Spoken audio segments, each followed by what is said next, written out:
Right, ప్రస్తుతం మనం మాధవీలత గారి ఇంటి దగ్గర ఉన్నాము.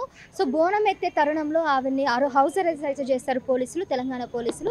అయితే అమ్మవారి విగ్రహం ఆల్రెడీ తీసేశారు. మరి అక్కడ బోనం ఎత్తడానికి ఈరోజు ప్రజలందరూ అక్కడికి వెళ్తున్న తరుణంలో తను కూడా పార్టిసిపేట్ చేస్తున్న నేపథ్యంలో పోలీసులు అంతా ఇక్కడ హౌస్ అరెస్ట్ చేస్తారు. మరి ఈ పరిస్థితికి గల కారణాలు ఏంటి అవన్నీ కూడా తన మాటలో తెలుసుకుందాం. ఎందుకంటే ఆల్రెడీ అక్కడ బీజేపీ నాయకులతో పాటు ఇంకొంతమంది నాయకులు కూడా అక్కడికి వెళ్ళి ఆ బోనం ఎత్తకుండా చేస్తున్నారు. నమస్తే మేడం. నమస్కారం తల్లి. మేడం, సో మిమ్మల్ని మాత్రమే ఎందుకు హౌస్ అరెస్ట్ చేసినట్టు ఇంతమంది ఉన్నప్పుడు కూడా?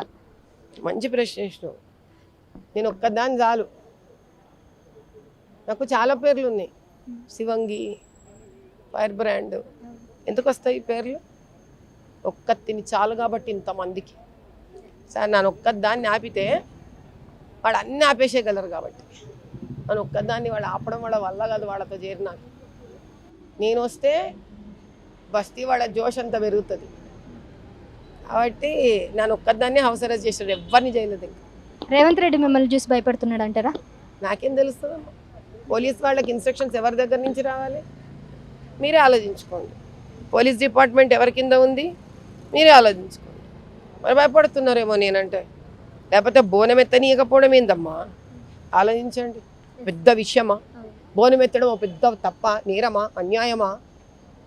ఏమైనా టెర్రరిస్ట్ అటాక్ ఆ బోనం ఎత్తడం అంటే? ఏం తల్లి? కాదు కదా. నేను గన్నులు రైఫిళ్ళు తీసుకొని పోవట్లే కదా, రాళ్ళు రప్పలు ఎత్తుకొని పోను కదా, బోనం కదా. నేను బోనం ఎత్తితే వీళ్ళు ఇంత భయపడుతున్నారంటే నేను గెలిస్తే ఇంకెంత భయపడతారు. మొన్న అమ్మవారిని తీసినప్పుడు కూడా మీరు సామరస్యంగానే అక్కడ కూర్చొని బయటించారు తప్ప కూడా దౌర్జన్యానికి వెళ్ళలేదు. అయినా ఎందుకు భయపడి ఇలా పోలీసు వాళ్ళని చేశారంటే? ఈ ఒక్క ధర్నానే కాదు తల్లి, నేను రక్షాపురంలో చేసినప్పుడు కూడా పోలీస్ వాళ్ళకి తెలుసు. నేను శాంతియుతంగా కూర్చొని జపం చేసుకుంటూనే చేశాను. నేను సికింద్రాబాద్లో చేసినప్పుడు కూడా అంతే, నా చేతిలో జపమాల పెట్టుకొని శాంతియుతంగానే జపం చేశాను. నేను మొన్న బంజారా హిల్స్లో కూడా రుద్రం చదువుకుంటూ శాంతియుతంగానే నీళ్ళల్లో తడుస్తూ జ్వరం వచ్చి వణుకుతున్నా కూడా రోడ్డు మీద కూర్చొని శాంతియుతంగానే చేశాను. నా శాంతియుతమైన అహింసాపూర్వకమైన నా ధర్నా అంటేనే భయం వీళ్ళకి. ఇప్పుడు కూడా మీరు ఫీవర్తో ఉన్నట్టుగా అనిపిస్తుంది, మీ ఫేస్ అవన్నీ చూస్తుంటే కూడా వైరల్ ఫీవర్ ఉన్నట్టు. బ్యాక్టీరియల్ అటాక్ ఉంది, అన్ని జ్వరాలు ఉన్నాయి. నిలబడుకొని ఉన్న రోడ్డు మీద వెళ్ళి బోనం ఎత్తుదాము అని ఎదురు చూస్తూ ఉన్నా, నన్ను బోనం ఎత్తనియట్లేదు. 2 గంటల నుంచి నిలబడుతున్నా. ఎప్పటి వరకు ఇట్లా మీరు మిమ్మల్ని బంధించడానికి ప్రయత్నిస్తున్నారు? లేదు నాకు.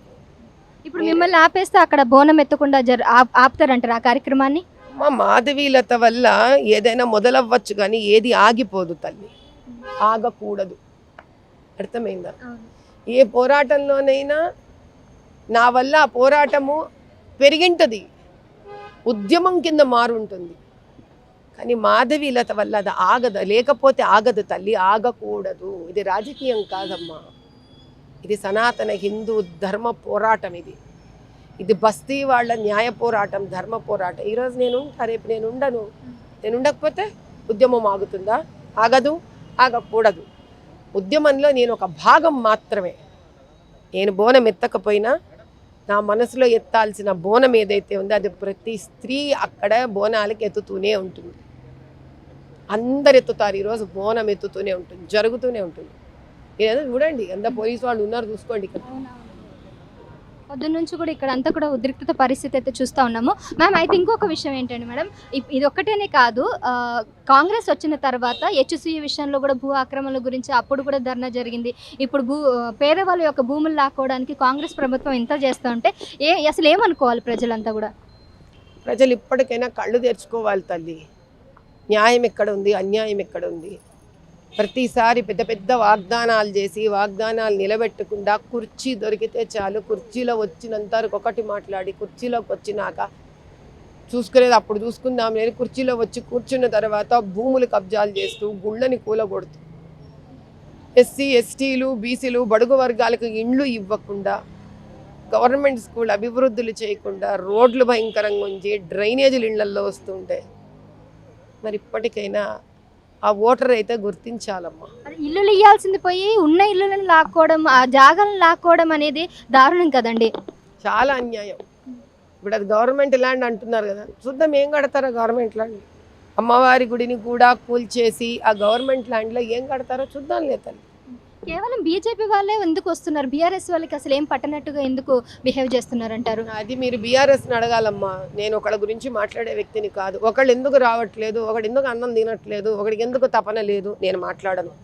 నాకు తపన ఉందా లేదా నేను మాట్లాడతా. నాకు బాధేస్తుందా లేదా నేను మాట్లాడతా. నేను న్యాయం కోసం పోరాడతానా లేదా నేను మాట్లాడతాను. మాధవీలత తన గురించి మాత్రమే తాను మాట్లాడుతుంది. నా గురించి ఎవరైనా మాట్లాడితే మాట్లాడతా. అది కూడా మాధవులతో మొదలు పెట్టిన తర్వాత మీ తర్వాత చాలా మంది వచ్చారు ఈ విషయం మీద, అంటే అప్పటి వరకు కూడా ఎవరు పట్టించుకోలేదు. ఓన్లీ అమ్మ అప్పటి నుంచైనా పట్టించుకుంటున్నారు కదా. నా బస్తీ వాళ్ళ కోసము నేను వచ్చిన తర్వాత నుంచైనా పట్టించుకుంటున్నారు కదా. నేను ఆనందపడతా తల్లి. నేను ఎటువంటి వ్యక్తినంటే నేనేదో క్రెడిట్ తీసుకొని పోవాలి అని చూసే వ్యక్తిని కాదు. నేను వచ్చిన తర్వాత 10 మంది వచ్చారనుకో, ఏ పార్టీ నుంచైనా పోనీలే, నేను వచ్చిన తర్వాతైనా వాళ్ళు వచ్చారు కదా. పాపం మా బస్తీ వాళ్ళకి సహాయం అవుతుంది కదా, నా బస్తీ వాళ్ళకి సపోర్ట్ వచ్చినట్టు అవుతుంది కదా. అల్టిమేట్గా బస్తీ వాళ్ళకి ఒకటే కావాలి, ఈరోజు బోనం ఎత్తించాలి, ఆ గుడి కట్టాలి, అమ్మవారు వచ్చి మళ్ళీ ప్రాణ ప్రతిష్టాపన జరగాలి. దీనికి ఎవరు నిలబడి చేయించినా నేను ఆనందపడతా తల్లి. ఎవరు వచ్చి దీన్ని సక్సెస్ఫుల్ చేసినా నేను ఆనందపడతా. ఆ రోజు ఎంత వర్షం వచ్చినా అసలు ఎవ్వరు రాకపోయినా మీరు బయట ఇంచి అంత పాటుపడ్డారు ఆ అమ్మవారి కోసము. సో ఆ తర్వాత అంటే ఎట్లాంటి రెస్పాన్స్ వచ్చిందంటారు అక్కడ బస్తీ వాసుల దగ్గర నుంచి? వాళ్ళకి విపరీతమైన ధైర్యం వచ్చిందమ్మా. అంతవరకు వాళ్ళు నిరుత్సాహపడిపోయినారు, ఇది అవ్వదేమో, ఎట్లబ్బా. ఎప్పుడైతే పిలిచి నాకు ఫోన్ చేశారో నేను వెళ్ళి పిలుపునిచ్చి ఆ వర్షంలో కూర్చున్నాను. ఆడవాళ్ళు 5-6 మందే, ఎక్కువ లేరు పాపం బస్తీ ఆడవాళ్ళు, కానీ 5-6 ఆడవాళ్ళు కూర్చున్నారు నాతో పాటు. ఏనంటే నాతో కలుపుకుంటే ఒక మాధవీలత కాదు, ఆ రోజు 7 మాధవీలతలు కూర్చున్నట్టు లెక్క, గుర్తుపెట్టుకో. ఒక మాధవీలత తగ్గితే ఏం తగ్గింది తల్లి? ఇప్పుడు ఒక మాధవీలత ఇక్కడ తగ్గింది, కానీ ఆ రోజు ఉద్యమం ఏమైంది? ఒక మాధవీలతతో ఆడవాళ్ళు కూర్చొని వాళ్ళు మాధవీలతలు అయిపోయినారు. ఆ రోజు మాధవీలతలు తయారైపోయినాయి. ఓ మాధవీలత వెనక్కి వచ్చి ఇక్కడ వచ్చి ఈరోజు పోలీసులు ఆపితే ఏం పోయింది? మిగతా 6 మంది మాధవీలతలు ఉన్నారు కదా బోనం దగ్గర. ఆ 6 మంది మాధవీలతలు ఏం చేస్తారు? 60 మాధవీలతలను తయారు చేస్తారు, 600 మాధవీలతలను తయారు చేస్తారు, 6000 మందిని తయారు చేస్తారు, 6 లక్షల మందిని తయారు చేస్తారు. అది ఉద్యమం. అది ఉద్యమం అంటే. అమ్మవారే మీ రూపంలో వచ్చి ఇదంతా చేస్తుందని అనుకుంటున్నారు బస్తీ వాసులు అయితే. అది వాళ్ళ మంచితనం తల్లి, అది వాళ్ళ గొప్పతనం, అది వాళ్ళ అమాయకత్వం, అది వాళ్ళ ప్రేమ. అందుకే మాధవీలత లొంగిపోతుంది వాళ్ళకి. మాధవీలత ఎందుకు లొంగుతుంది బస్తీ వాళ్ళకి అంటే ఆ ప్రేమ, అమాయకత్వం, పోరాటం వాళ్ళు చేసి గొప్పతనం నాకు ఇస్తారు చూడు. ఎంత మంచి మనసు అమ్మా. కష్టపడింది వాళ్ళే, పోరాడింది వాళ్ళది. నాకు ఈ గొప్పతనం వద్దు, నాకు ఈ పేరు వద్దు, అదంతా బస్తీ ప్రజలకి. హైదరాబాద్లో ఇప్పటి వరకు ఒక మహిళ అంటే ఇంత డేరింగ్ డాషింగ్గా లేరు. అండ్ మిమ్మల్ని చూసి చాలామంది మహిళలు కూడా ఇన్స్పైర్ అవుతున్నారు. సనాతన ధర్మం కోసమే కాకుండా మహిళలందరి కోసం కూడా మీరు పాటుపడుతున్నారు. మీలాంటి వాళ్ళు మన రాష్ట్రానికే కాదండి దేశానికి కూడా ఉపయోగం అని చాలామంది చెప్తా ఉన్నారు. బీజేపీలో మీరు ఖచ్చితంగా ఉండాలని కూడా మేము కూడా మనస్ఫూర్తిగా కోరుకుంటున్నాం. ఖచ్చితంగా ఒక నియోజకవర్గంలో మీరు ఎమ్మెల్యేగా కానీ లేదంటే ఎంపీగా గెలవాలని కోరుకుంటున్నాం మేడం. రైట్, చూస్తున్నారు కదండి మాధవీలత ఇంటి దగ్గర పరిస్థితి అయితే ఈ విధంగా ఉంది. తెలంగాణ పోలీసులంతా కూడా ఉదయం నుంచి కూడా ఆవిడని హౌస్ అరెస్ట్ చేశారు. బోనం ఎత్తడానికి వెళ్ళే తరుణంలో తన్ని ఎక్కడికి కూడా వెళ్ళనీయకుండా ఆపినందుకు తను చాలా బాధపడుతున్నారు. అయితే గత కొన్ని రోజుల నుంచి అక్కడ భూ కబ్జాదారులు చేస్తున్నటువంటి ఇష్యూ మీద తను ఫైట్ చేస్తూ ఉంది. సో ఎవరు చేస్తున్నారు ఏంటి అనేది పక్కన పెడితే అది బస్తీ వాసుల యొక్క 80 గజాల ఉన్నటువంటి ఆ స్థలంలో అమ్మవారిని ఉంటే అమ్మవారిని తీసేశారు.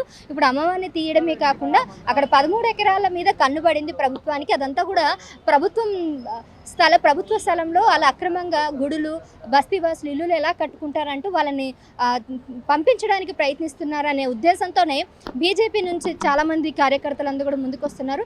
అందులో ముఖ్యంగా బీజేపీ ఫైర్ బ్రాండ్ మాధవీలత కూడా ముందుకొచ్చి ఫైట్ అయితే చేస్తున్నారు. సో ఖచ్చితంగా వాళ్ళకి న్యాయం చేసే విధంగా నేను ఉంటాను. ఎప్పుడు ఎక్కడ ఎలాంటి ఇష్యూ అయినా కూడా హిందూ ధర్మాల దేవాలయాలకు సంబంధించి ఎప్పుడైనా నేను ముందుంటానైతే ఆవిడ కరాఖండిగా చెప్పారు. Over to studio video journalist మల్లేష్తో సహస్ర.